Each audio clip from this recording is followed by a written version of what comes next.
যে পলিটিশিয়ানের ভিতরে তাকওয়া আছে তার দ্বারা দুর্নীতি সম্ভব না।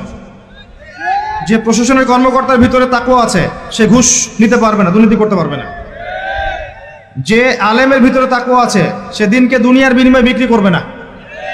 যে ডক্টরের ভিতরে তাকওয়া আছে সে ডাক্তার হবে, কসাই হবে না। যে ইঞ্জিনিয়ারের ভিতরে তাকওয়া আছে সে দেখবেন সত্যিকারের প্রকৌশলী হবে, সে কিন্তু চোর হবে না। ভিতরটা চেঞ্জ করতে হবে, ভিতরটা, এর নাম তাকওয়া। ভিতরটা চেঞ্জ করবে একটা জিনিস, আল্লাহর ওহী, কোরআন এবং সুন্নাহ, ইসলাম। এটা আপনার ভিতরকে পরিবর্তন করবে।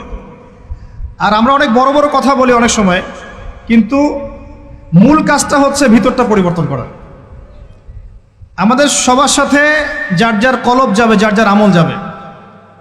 আল্লাহ পাক আমাকে কলার চেপে ধরে বলবেন না যে বাংলাদেশে ইসলামী খেলাফত কায়েম করে আসো নাই কেন, এটা আল্লাহ পাক আমাকে বলবেন না। আল্লাহ পাক বলবেন তোমাকে যে দায়িত্ব দিয়েছিলাম ওই দায়িত্ব ঠিকঠাক মতো